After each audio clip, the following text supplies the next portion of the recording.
for all the wonderful messages of support and for your understanding whilst I've been recovering from surgery. They said it was temporary. They said privacy would be respected. But when doctors finally confirmed the truth, the palace could no longer contain it. The confirmation the palace feared. The confirmation did not come from a microphone. It came from a briefing room, sealed documents, and language so carefully chosen it could only mean one thing: the palace was no longer in control of the story.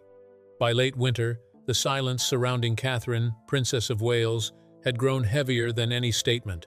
Her absence, once explained as precautionary and short-term, had stretched beyond reassurance. Engagements were deferred, timelines softened. Language shifted from certainty to caution. And then came the medical confirmation, not announced, not publicized, but acknowledged, formally, within institutional channels that could not operate on ambiguity. Doctors had finalized their assessments. The situation was stable but not simple, manageable but not invisible. The palace could no longer rely on optimism alone. This was the moment Kensington Palace had been quietly preparing for, even as it publicly asked for patience. Medical professionals, bound by ethics but responsible to the institution, had reached conclusions that required structural accommodation, not just emotional reassurance. It was not a crisis. But it was no longer private. What unsettled senior officials was not the medical reality itself, but the inevitability it created. Once confirmed, adjustments had to follow, schedules recalibrated, responsibilities redistributed, messaging aligned across offices that rarely spoke in unison unless forced to. The Crown does not respond to illness with sympathy alone. It responds with planning. Inside the palace, the tone shifted almost overnight. Conversations became procedural. Absence was no longer framed as temporary interruption, but as a factor to be managed. This was the quiet language of acceptance, the kind never intended for public ears. For weeks, officials had hoped discretion would suffice, that goodwill would buy time, that controlled silence would prevent speculation from outpacing reality. It failed. Because silence, when extended too long, becomes a statement of its own. By the time senior aides were briefed on the doctor's conclusions, the question was no longer whether the truth would surface, but how much of it the palace could shape before it did. And more critically, how Prince William would respond when the private burden became institutional responsibility. He had known more than most, he always did. But confirmation changes weight. What can be endured privately must be addressed publicly, even if the public is never told the full measure of it. That was the palace's dilemma. They could not lie, they could not fully explain, and they could no longer hide behind vagueness. This was not about scandal or speculation. It was about reality pressing against protocol, about a future queen whose health required honesty within the system, even if the public narrative remained restrained. By the end of that week, one truth had settled heavily across palace corridors. Whatever came next, the story of Catherine could no longer be paused. It had entered its next chapter, with or without the palace's permission. The weeks of silence and controlled absence. The silence did not happen all at once. It unfolded in stages, carefully calibrated, each step designed to feel temporary, reasonable, even compassionate. At first, it was a matter of postponements, then rescheduling. Then language softened into something deliberately indistinct. Later this spring, on medical advice, following a period of rest, each phrase was chosen not to inform, but to slow time. Inside Kensington Palace, absence is never accidental. It is managed, logged, and justified long before the public becomes aware of it. And yet, as the weeks passed, it became clear that this absence was no longer a pause. It was a condition. Catherine, Princess of Wales, did not vanish. She was simply repositioned, moved from visibility to protection, from public certainty to private management. Her role was not removed, but suspended in a way that avoided finality. That distinction mattered enormously to the palace, because permanence changes everything. The strategy was containment. Appearances were reduced without explanation. Engagements were quietly reassigned. When her name appeared in schedules, it was accompanied by qualifiers, provisional, subject to change, pending review. This was not avoidance, it was control. Every institution develops a language for moments it cannot fully explain. For the monarchy, that language is patience. It asks for understanding without providing detail. It invokes privacy as both shield and boundary. And for a time it works. But time, in this case, became the enemy. As days turned into weeks, the palace discovered the limits of restraint. Speculation did not wait. It filled the vacuum left by silence. Each non-appearance became a data point.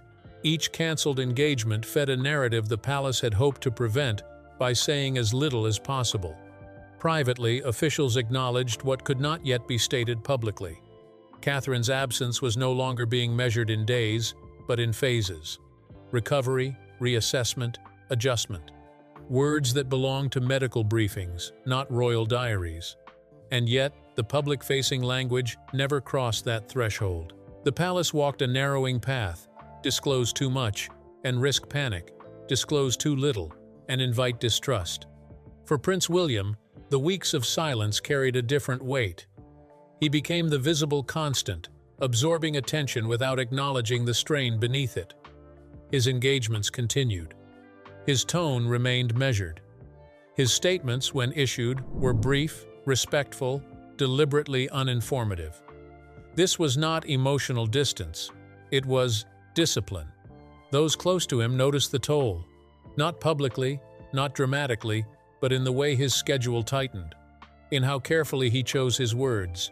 In the absence of improvisation, he was managing more than appearances, he was managing continuity. Behind closed doors, decisions were being made with an unspoken premise. Catherine's role would not resume on its previous terms without recalibration.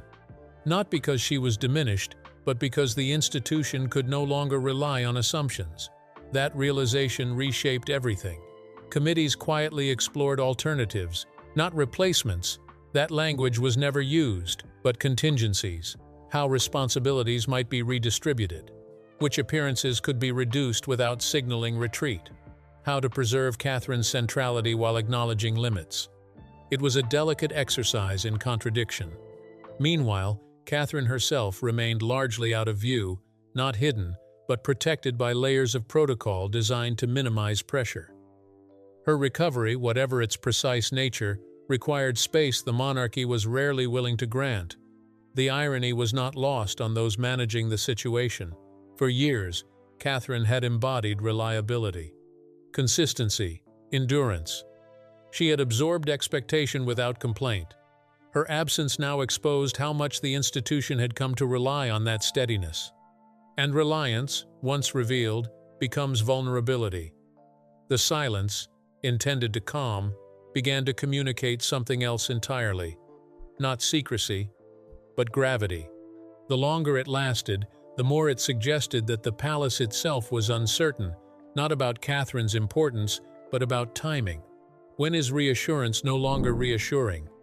That question haunted senior aides. The palace attempted subtle course corrections, carefully timed photographs, third-party confirmations of progress, language that hinted at improvement without committing to resolution. None of it fully landed. Because the public instinctively understands patterns, and the pattern was unmistakable. Catherine was absent, and the palace was no longer confident enough to say when that would change. Internally, the weeks of silence forced a reckoning. Not about illness, but about dependency, about how much of the monarchy's emotional credibility had rested on a figure now requiring care rather than offering it. This was not a criticism of Catherine. It was an institutional awakening. By the time doctors confirmed what palace officials had already accepted privately, that this was not a short interruption, the silence had done its work. It had bought time. It had prevented overstatement, but it had also shifted expectations. The monarchy was preparing its audience, slowly, quietly, for adjustment. And in doing so, it acknowledged a truth it could no longer avoid.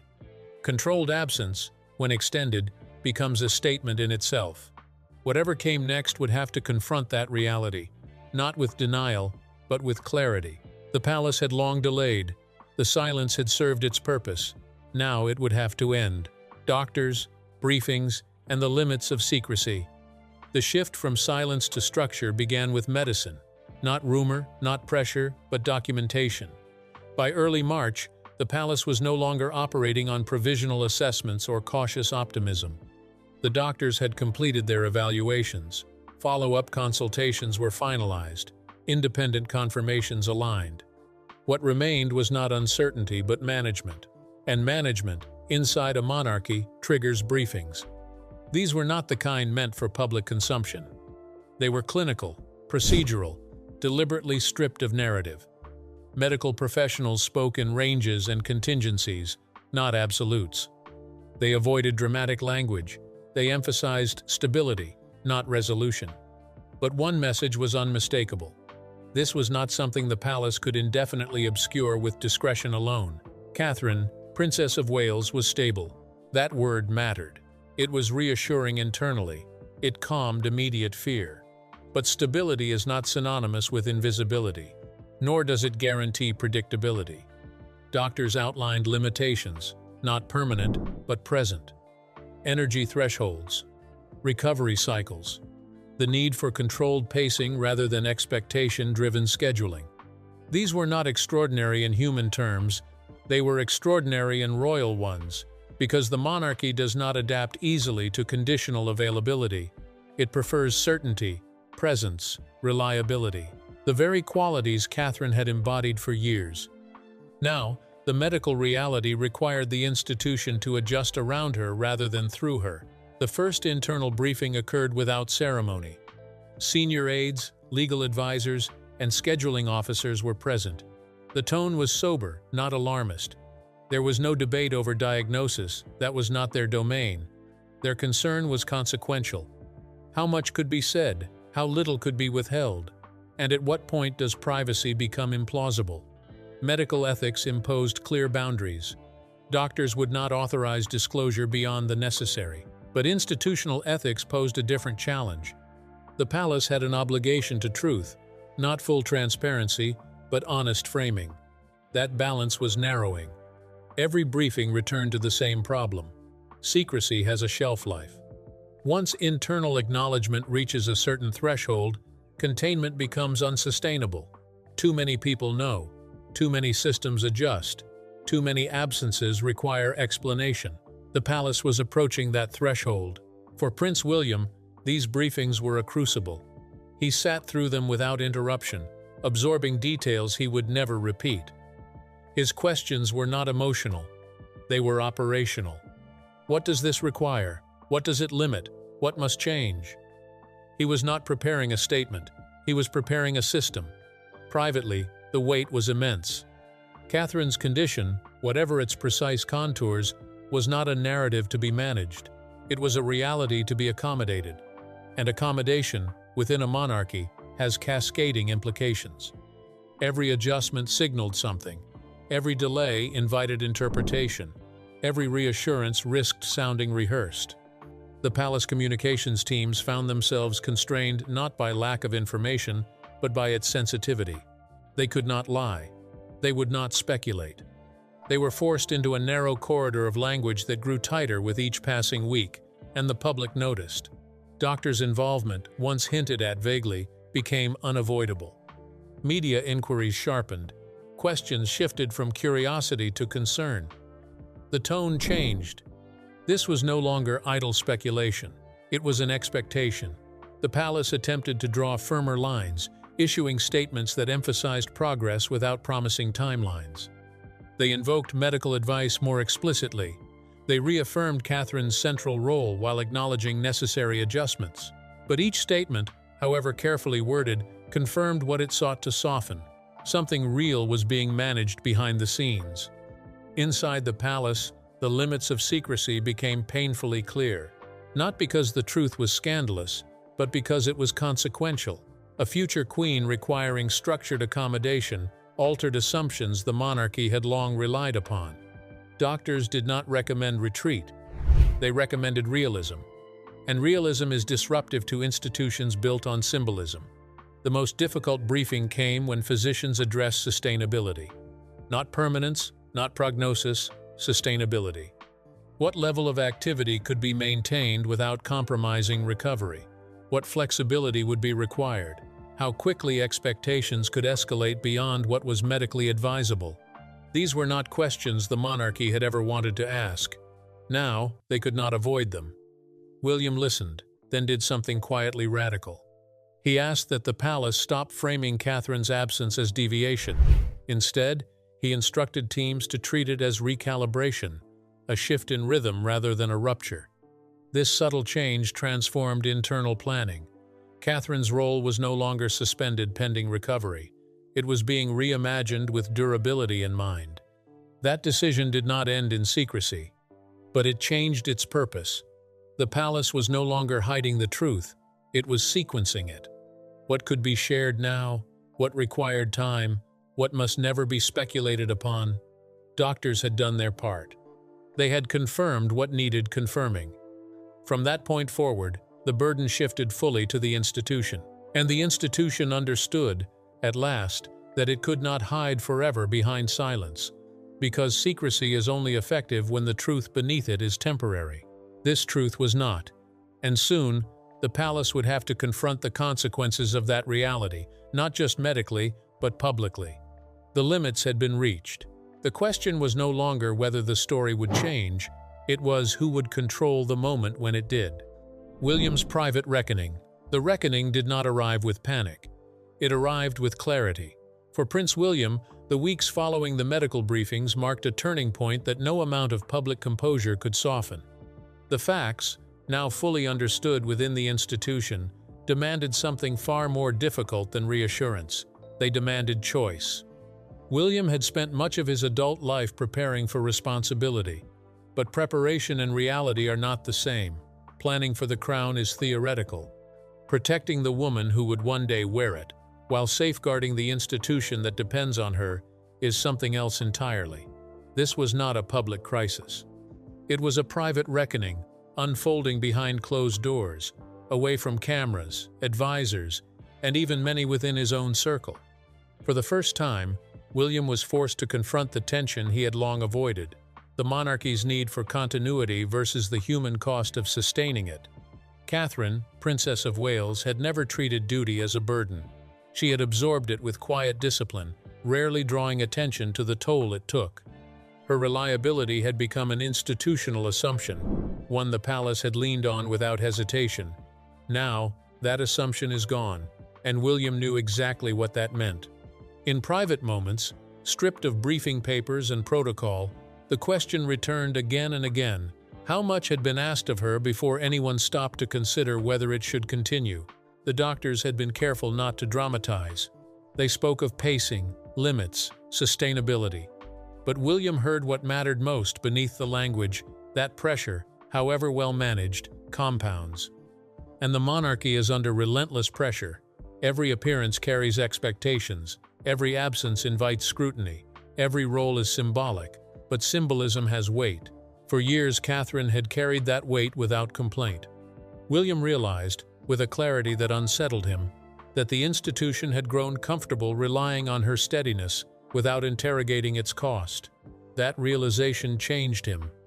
He began re-evaluating decisions he had once accepted as necessary. Schedules that assumed resilience, appearances framed as important, traditions justified by continuity rather than purpose.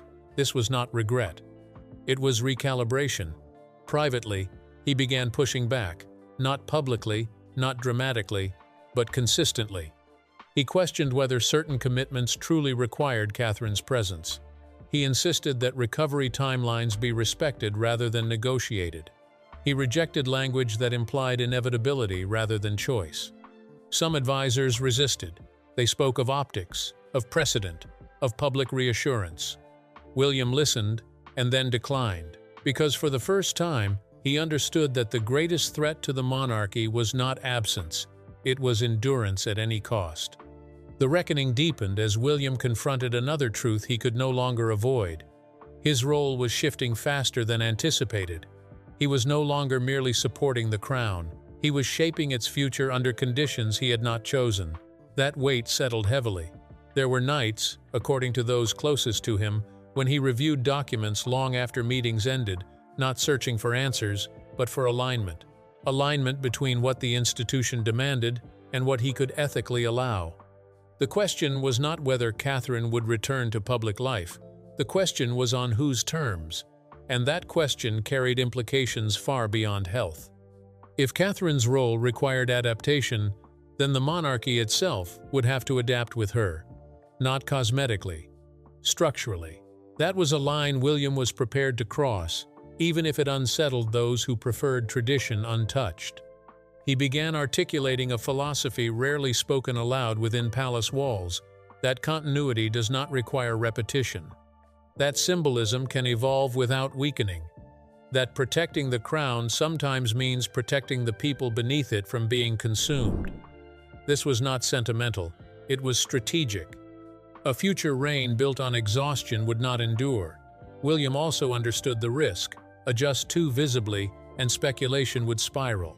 Adjust too quietly, and internal pressure would reaccumulate. The margin for error was narrow, and yet he chose to act. He authorized changes that prioritized flexibility. He insisted on language that framed Catherine's role as enduring, not diminished, but no longer limitless. He made it clear that recovery was not something to be endured privately while performing publicly. This stance was quietly radical. For generations, royal illness had been managed through concealment or stoicism. To acknowledge limits without retreating entirely was something new and potentially destabilizing. William accepted that risk. Because the alternative was unacceptable. In moments of rare candor, he confided to a small inner circle that this period had reshaped his understanding of duty. That duty, he now believed, was not blind service to expectation, but stewardship of sustainability, for individuals and institution alike. This was not weakness, it was leadership. The private reckoning did not resolve all tension. It did not eliminate uncertainty, but it clarified William's path forward. He would protect Catherine, not by hiding her, but by redefining what was asked of her. He would protect the monarchy, not by preserving appearances at all costs, but by ensuring it could endure without consuming those who serve it. That balance would not be easy. It would invite scrutiny. It would demand patience from a public accustomed to certainty, but William was prepared for that. Because in confronting the limits of secrecy, of endurance, of expectation, he had reached a conclusion that would shape everything that followed. The crown could not be preserved by sacrifice alone. It had to be preserved by care. And that realization, forged in private, away from spectacle, marked the moment William truly stepped into the weight of what lay ahead. The palace loses control of the narrative. The palace did not lose control all at once. It slipped incrementally, predictably, as every institution does when the story it is trying to contain begins to outpace the language designed to manage it. By mid-March, the gap between official reassurance and public perception had widened into something unbridgeable. Statements continued to emphasize progress, privacy, and patience. But the rhythm of those statements, careful, repetitive, increasingly constrained, signaled something they could no longer disguise. The palace was reacting. For months, silence had functioned as a buffer. Now it has become a provocation.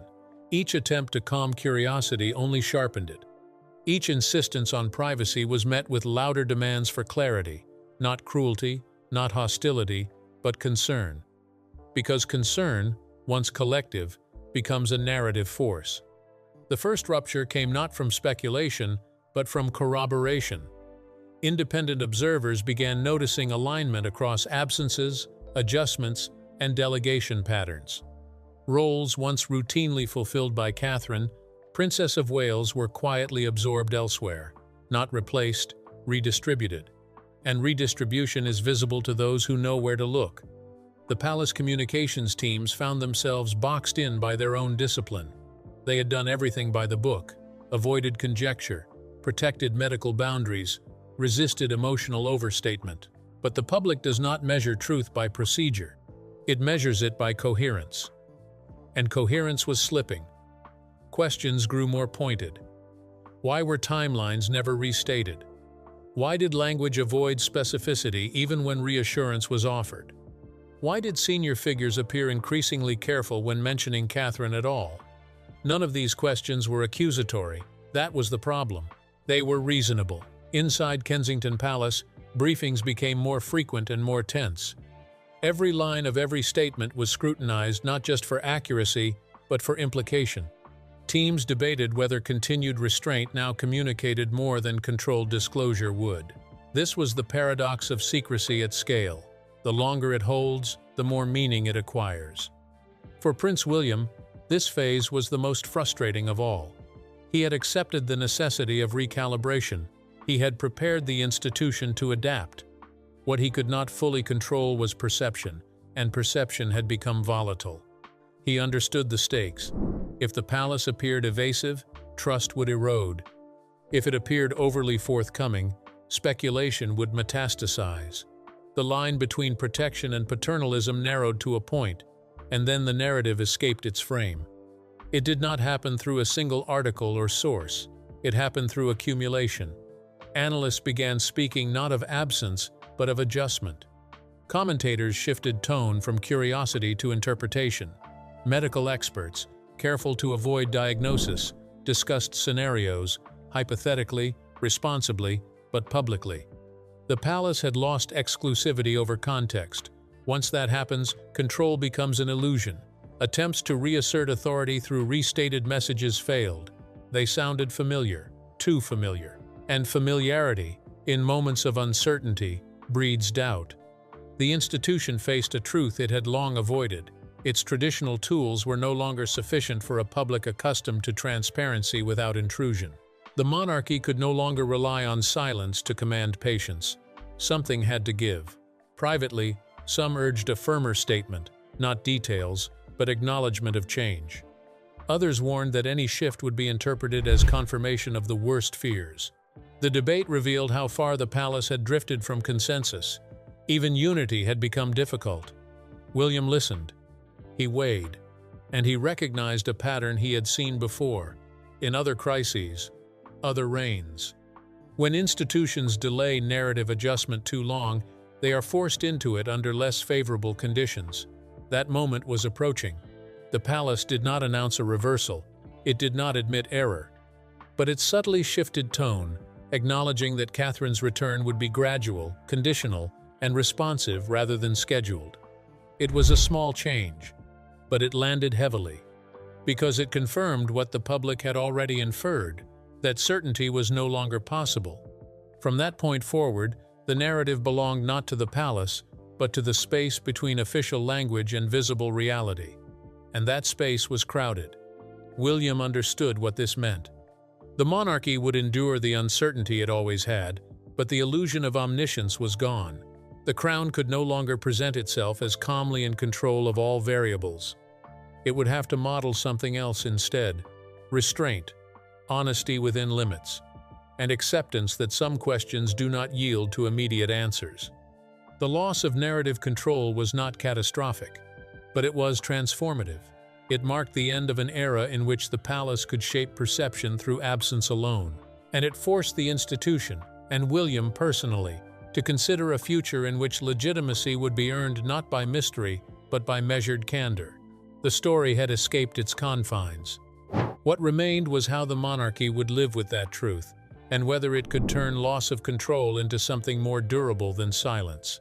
The next chapter would determine that, because once a narrative breaks free, it cannot be reclaimed, it can only be met. Catherine and the future of the crown. The aftermath did not arrive as a resolution. It arrived as adjustment, measured, deliberate, and quietly permanent. By early spring, the monarchy had accepted what it could no longer frame as temporary. The question was no longer when life would return to its previous rhythm, but whether that rhythm had ever been sustainable to begin with. At the center of that reckoning stood Catherine, Princess of Wales, present, protected, and no longer treated as an inexhaustible constant. The palace never announced a turning point. None was needed. The shift revealed itself through behavior. Engagement calendars became flexible by design rather than exception. Expectations softened without diminishing respect. Catherine's role, once defined by visibility, was redefined by intention. This was not a retreat, it was redesigned. For an institution built on symbolism, the implications were profound. Catherine had long represented continuity through consistency, showing up, smiling, absorbing the weight of expectation with grace so practiced it appeared effortless. Her absence, and the truths that followed, forced the monarchy to confront how much it had depended on that effort remaining invisible. Now, invisibility was no longer an option. What emerged in its place was something quieter but more enduring. Legitimacy grounded in realism. The palace understood that it could not restore confidence by pretending nothing had changed, nor could it afford melodrama. The path forward required something the monarchy has historically struggled with: balance. Balance between presence and preservation, between duty and durability. Catherine became the embodiment of that balance. Her public appearances, when they resumed, were intentional rather than habitual. Each carried weight because it was not assumed. Each was framed not as proof of recovery, but as affirmation of purpose. The institution resisted the temptation to overexpose her in the name of reassurance. That restraint mattered. It signaled a new understanding that the crown's strength would no longer be measured by how much it could extract from those closest to it, but by how well it could adapt around them. For Prince William, the aftermath marked the clearest articulation yet of his future reign. He did not declare a philosophy. He demonstrated one. Under his guidance, the palace normalized flexibility. It accepted uncertainty without dramatizing it. It refused to frame Catherine's condition, whatever its private complexity, as weakness, setback, or inconvenience. Instead, it treated it as fact, and facts, once acknowledged, can be planned for. This approach subtly reshaped public perception. The speculation that had once thrived on silence began to lose oxygen. Not because every question was answered, but because the institution stopped signaling anxiety. The monarchy did not rush Catherine back into view to quiet the rumor. It allowed her to return on her own terms. That decision altered the tone of everything that followed. Commentary softened. Concern matured into respect. The narrative shifted from uncertainty to adaptation. The public, long accustomed to royal stoicism, recognized something new: vulnerability, managed with dignity rather than concealed by tradition. This did not diminish Catherine. It humanized her. And in doing so, it strengthened her position more effectively than any performance of resilience ever could. Inside the palace, the effects were equally significant. Staff recalibrated expectations not just for Catherine, but for the institution as a whole. The era of unquestioned endurance began to fade. In its place emerged a more sustainable model, one that acknowledged limits without fear of erosion. This shift extended beyond health. It influenced how roles were distributed, how appearances were valued, how future pressures would be absorbed. The monarchy, often criticized for rigidity, demonstrated an unexpected capacity for learning. That learning had a cost. It required surrendering the illusion of control. The palace would no longer pretend that every variable could be managed in silence. It accepted that transparency, even partial, even constrained, was now part of legitimacy. Catherine's experience accelerated that realization. She did not become a symbol of fragility. She became a symbol of recalibration. And recalibration, in an institution defined by centuries of repetition, is revolutionary. Looking forward, the implications for the crown are unmistakable. A future queen, whose role is defined by sustainability rather than sacrifice, represents a fundamental shift in royal logic. It suggests a monarchy less dependent on myth, more grounded in reality. That shift aligns closely with William's instincts. Together, they represent a new model of leadership, quieter, more deliberate, less performative, one that prioritizes longevity over spectacle. Critics will argue that mystery has been lost, that the monarchy has ceded ground by acknowledging limits, but history suggests the opposite. Institutions that survive are those that evolve before crisis forces them to. By adjusting now, not under scandal, not under collapse, the monarchy preserved its authority while shedding its most dangerous illusion, that it is immune to human constraint. Catherine's future, like the crown's, remains unwritten, but it will no longer be shaped by expectation alone. It will be shaped by choice. And choice, when exercised with clarity and care, is power of a different kind. The palace did not hide the truth forever. It learned how to live with it. In doing so, it signaled that the crown's future will not be defined by how much its figures endure in silence, but by how wisely they are allowed to endure at all. That is the legacy this moment leaves behind. Not secrecy, not spectacle, but a recalibrated crown, steadier, humbler, and prepared for what comes next. What lingers after all adjustments are made is not certainty, but intention. The monarchy emerges from this period changed in ways that will not be marked by dates or declarations, but by instinct. It will hesitate where it once demanded. It will question where it once assumed. And it will measure strength not by visibility, but by coherence. Catherine's path forward will be watched closely, but no longer hunted for meaning. Her presence will speak when it appears, and her absence will no longer scream. That alone represents a profound cultural shift, one the palace once feared, but now quietly accepts. There will be moments of doubt ahead. There always are. Public memory is short, and expectation has a way of creeping back in, but something essential has changed within the institution itself. It has learned restraint. That lesson will echo beyond this chapter, shaping how future pressures are absorbed, how crises are framed, and how humanity is allowed to exist beneath the weight of history. The crown has not grown weaker through this reckoning.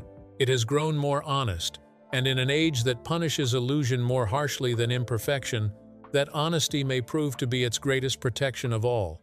What unfolded was never just about health. It was about how power, duty, and humanity collide behind palace walls. The crown adapted because it had to, and that choice will shape everything that comes next. If you want more deep, carefully sourced royal narratives that go beyond headlines into hidden decisions and private reckonings, subscribe, like, and stay with this channel.